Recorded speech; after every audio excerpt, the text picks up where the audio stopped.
Bienvenue sur Africa 24 dans cette nouvelle édition de l'Africa Tonight. Voici les titres de l'actualité. Rencontre historique en Côte d'Ivoire. Le président Alassane Ouattara a reçu ses deux prédécesseurs ce jeudi 14 juillet. Un rendez-vous placé sous le signe de la réconciliation et de l'apaisement.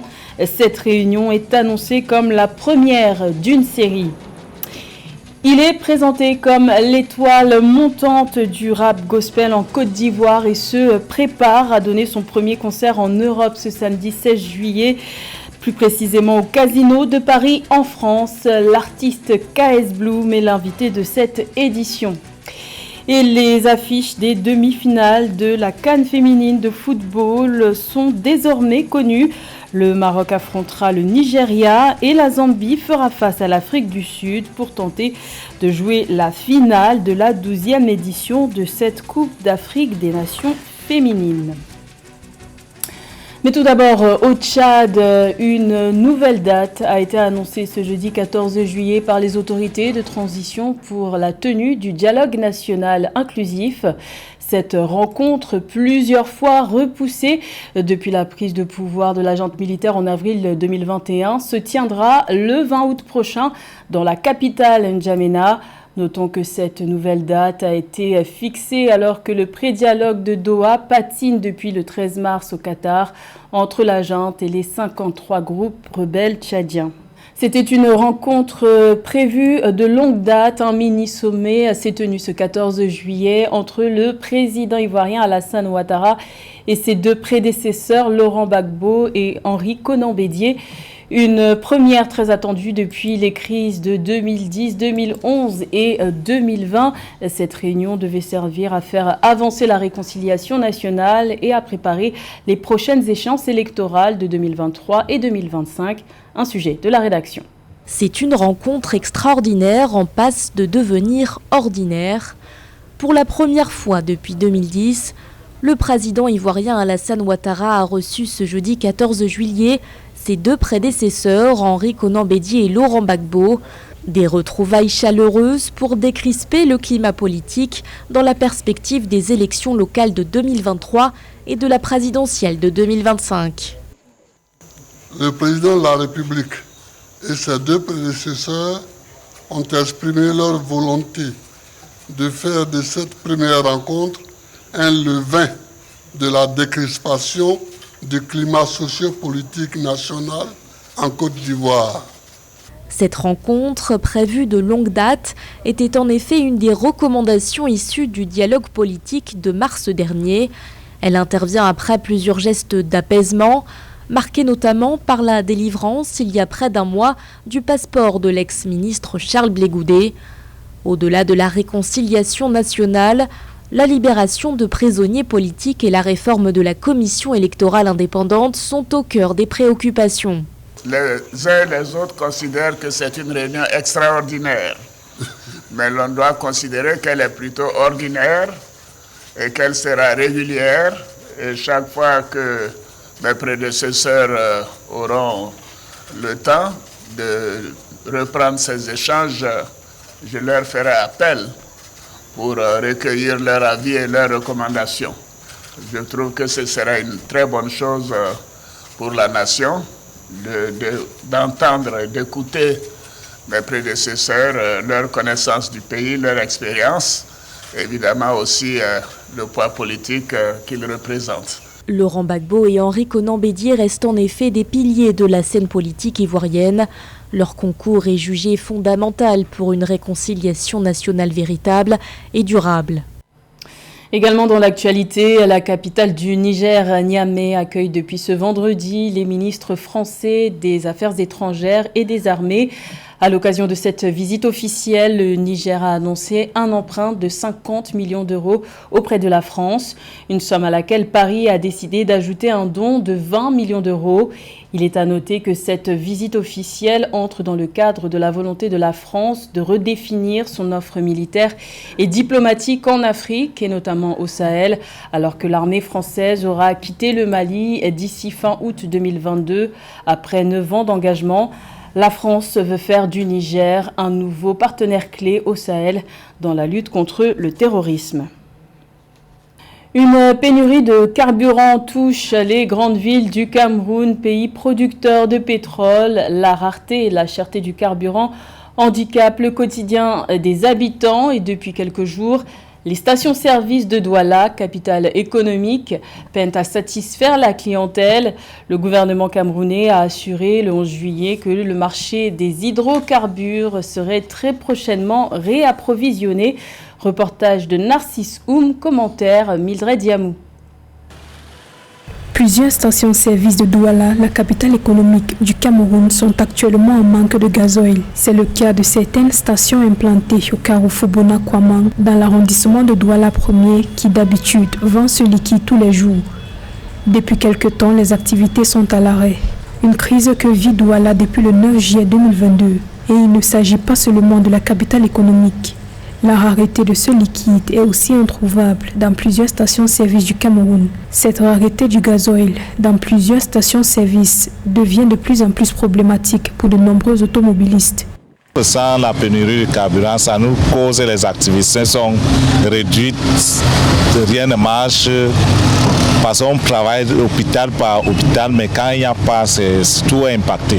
Sur le plan économique, les effets de cette pénurie sont désastreux selon Jean-Marie Biada, expert en diagnostic et mise à niveau des entreprises. Tous les grands bus qui font Douala, Yaoundé, Yaoundé, Douala, Yaoundé, Garoua-Boulaye, Gaoundé, Garoua, Maroua, Kousseri, tous ces gros porteurs fonctionnent à base du gazoil. Si je ne suis pas capable de déplacer des personnes physiques ou alors de la marchandise à travers tout ce système-là, il n'est pas possible que la vie industrielle puisse même fonctionner. Donc, en l'absence du gazoil, la vie va devenir pratiquement impossible, tant dans le milieu industriel que dans la vie civile, le déplacement entre deux villes, le déplacement entre deux régions.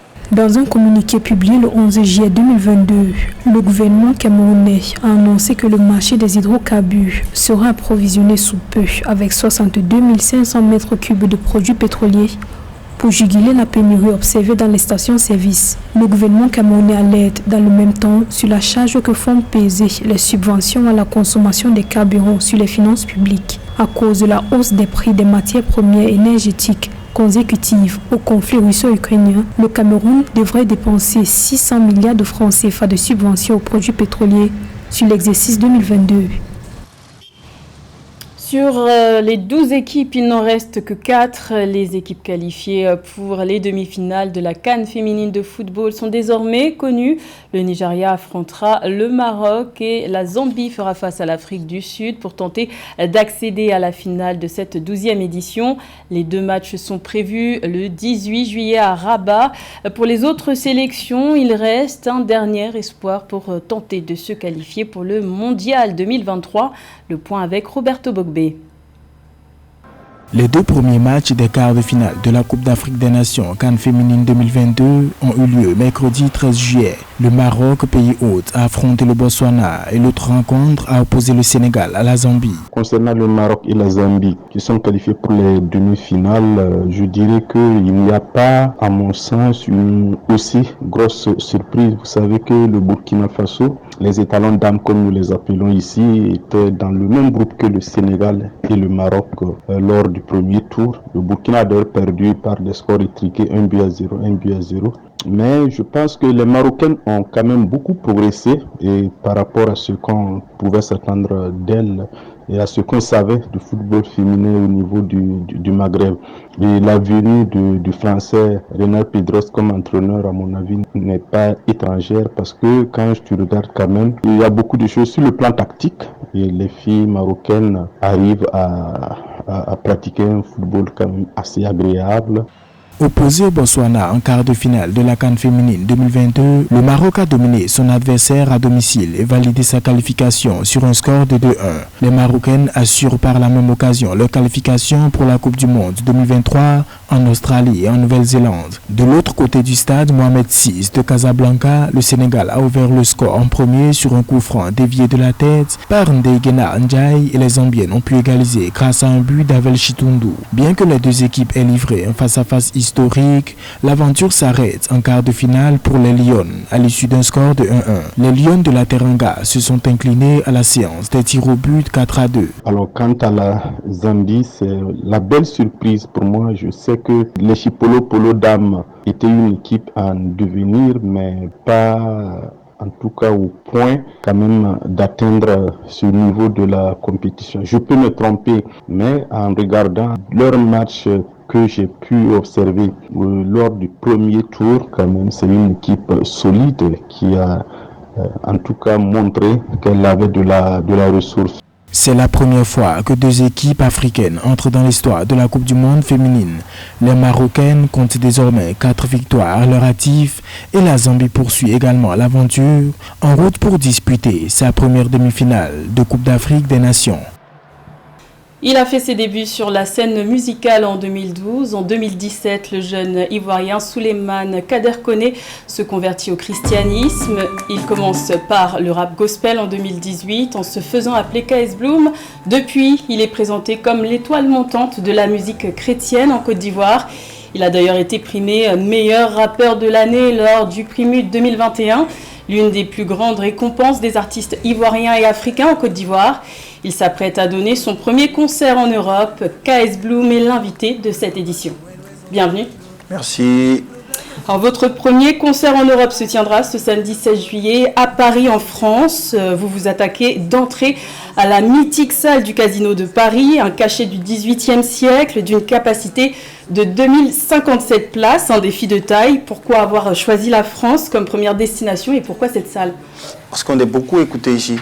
Voilà, c'est la France, c'est beaucoup KS Bloom, KS Bloom, KS Bloom. Donc on s'est dit que voilà, après la proposition des promoteurs, on s'est dit oui, il est temps pour nous de venir aussi rencontrer notre public français et aussi partager le message. Voilà. Et à quoi faut-il s'attendre pour ce premier concert en Europe? Routine, live, mais avec une touche de plus qu'on va découvrir le jour J. Parce que je ne vais pas spoiler aussi le... Voilà. Alors vous êtes l'homme aux millions de vues sur un célèbre site d'hébergement vidéo. Enfant de Dieu, publié en mars 2021, cumule plus de 44 millions de vues. C'est Dieu, sorti le 6 mars 2022, enregistre déjà plus de 12 millions de vues. Sans parler de votre collaboration avec la chanteuse gospel camerounaise Indira, intitulée « Il est là », qui dépasse le million de vues en 9 jours. Un succès rapide et incontestable. Quelle est votre recette? C'est Dieu. Oui, c'est Dieu. Bon, plus de façon technique, c'est que la musique, ça parle à l'âme. Vous voyez, des gens s'évadent par la musique, ils ont envie de se plonger dans une certaine mélancolie, une musique de motivation, tu vois. Donc chacun écoute ses kiffs. Nous, notre particularité, c'est que notre musique connecte à Dieu. Donc tu vois des personnes, on a tous besoin de Dieu. Donc les gens, naturellement, avec leur fardeau, se servent de ce qu'on fait pour se connecter avec le Seigneur. Voilà. En moins de 5 ans, vous avez réussi à inscrire votre nom dans les annales de la musique ivoirienne et même plus généralement de la musique gospel tout entière, car jamais avant vous un rappeur francophone n'avait autant fédéré. Comment le vivez-vous et est-ce que vous en avez conscience déjà? Ouais, mais j'essaie de vivre comme si j'avais rien fait. Comme si on n'avait pas encore atteint le but, parce qu'en vrai, on l'a pas encore atteint. Mais je suis reconnaissant de ouf. Et c'est quoi votre but alors? Le but, c'est de toucher les nations, le monde entier. Là, on est que, voilà, on s'exporte maintenant. Là, c'est notre premier concert ici en Europe. Il y en aura d'autres après aux États-Unis, au Mexique, partout. On ne peut pas se donner de limite en fait. Donc, on est encore petit. Il y a toute une polémique autour de votre apparence et notamment de votre coupe de cheveux qui ne convient pas aux plus conservateurs, pour ne pas dire puristes. Finalement, n'est-ce pas une stratégie de votre part, car beaucoup vous ont d'abord connu par cette polémique et ensuite ont écouté votre musique? Déjà, j'aimerais dire qu'on dit que ma coupe ne convient pas à qui? À qui? À des hommes, à des personnes qui ont leur goût, leur préférence. On ne se base pas sur ça pour vivre sa foi. Hein. On se base sur ce que Dieu a dit. Et si Dieu ne me condamne pas, je ne vois pas pourquoi je vais... Parce que des gens, leur mentalité, tu ne veux pas leur reprocher d'avoir leur mentalité. Est-ce qu'on peut dire que ça rentre dans la recette de votre succès finalement? Je dirais peut-être. Parce que moi, j'essaie d'être vrai en tout cas. Voilà, dans ma foi, j'essaie d'être vrai, ne pas me donner un genre de chemise, truc carré. C'est des choses que j'aime pas, tu vois. Il y en a qui aiment par contre. Et c'est leur kiff, on les condamne pas pour ça. Et il y en a comme moi qui aiment les lofts, qui aiment les belles chemises, les trucs. Tu vis ta foi, tranquille. Voilà. Et vous encouragez vos adeptes à faire autant? Ouais, être libre et surtout se laisser conduire par l'Esprit de Dieu. Parce que c'est lui qui décide au finish, qui doit se coiffer, qui doit faire ceci, c'est lui qui décide. Et justement, vos adeptes sont jeunes, vous les appelez vos disciples? Pas mes disciples, hein. Là il y a une petite précision, c'est vrai que ça prête à confusion. C'est les disciples de Christ, disciples de Jésus. Tu vois, moi-même je suis un disciple aussi. Okay. Tu vois, mais des gens n'ont pas trop capté, ils ont fait le lien directement avec moi. Vous avez un leadership certain. Quel message voulez-vous faire passer à la jeunesse ivoirienne, africaine et puis du monde entier plus généralement? C'est que la vraie vie nous vient de Dieu. C'est Dieu qui nous a créés, c'est lui qui a fait notre cœur. Il sait quel vide il a placé dedans. Donc tu ne peux pas aller ailleurs pour trouver le bonheur. C'est celui qui t'a créé, c'est vers lui que tu viens pour demander, mais Seigneur, tu m'as créé, quels sont les projets de paix, là où il y a ma paix, là où... Tu vois un peu, c'est essayer de connecter vraiment tout le monde au Créateur, à la base, à la source. Vous avez fait un concert symphonique en avril dernier à Abidjan, où vous avez fait salle comble. Pensez-vous réitérer l'expérience en dehors de la Côte d'Ivoire, bien que cela demande une importante logistique, j'imagine? Ah, bien sûr. On va se donner de relever ce défi-là, parce que c'était une très belle expérience. Franchement, c'est un truc qu'il faut réitérer, il faut refaire. Partout dans le monde, il faut qu'on donne ce spectacle-là encore, parce que c'était... Waouh, déjà que j'aime beaucoup la symphonie, tout ce qui est nappe, tout ce qui est vent, tout ça. Donc c'est forcément un truc à refaire dans d'autres pays aussi. Et un pays en vue peut-être?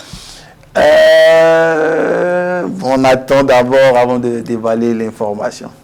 D'accord. Vous êtes depuis septembre 2021 ambassadeur de Madjabou Gospel, un label congolais révélateur de talents chrétiens en République démocratique du Congo et dont le télécrochet Madjabou Talent a cartonné en 2021. Vous êtes d'ailleurs le premier artiste ivoirien et même non congolais à avoir adhéré à cette vision. D'abord, pourquoi? Et est-ce que c'est la preuve de votre influence au-delà des frontières ivoiriennes? Moi, je pense que déjà le Congo m'aime bien, parce que j'aime bien le Congo aussi. C'est une nation que j'ai à cœur, voilà, parce que dans mes chants même, j'essaie d'insérer le lingala, parce que j'aime beaucoup. Donc je me dis que c'est le Seigneur qui a créé la connexion. Voilà, c'est le Seigneur qui a créé la connexion. Mais après, on est beaucoup écouté là-bas aussi. D'autres projets en vue? Au Congo? Oui. Bien sûr, on a un concert, bon, je ne sais pas si on peut en parler ici, on a des concerts de prévus dans même pas longtemps, 1 mois au Congo. En République démocratique du Congo. Merci Kaisbloum d'avoir répondu à notre invitation. Je rappelle que vous êtes en concert ce samedi 16 juillet au Casino de Paris en France, le premier concert en Europe. Et on se quitte sur votre titre, C'est Dieu. Allô, allô, allô.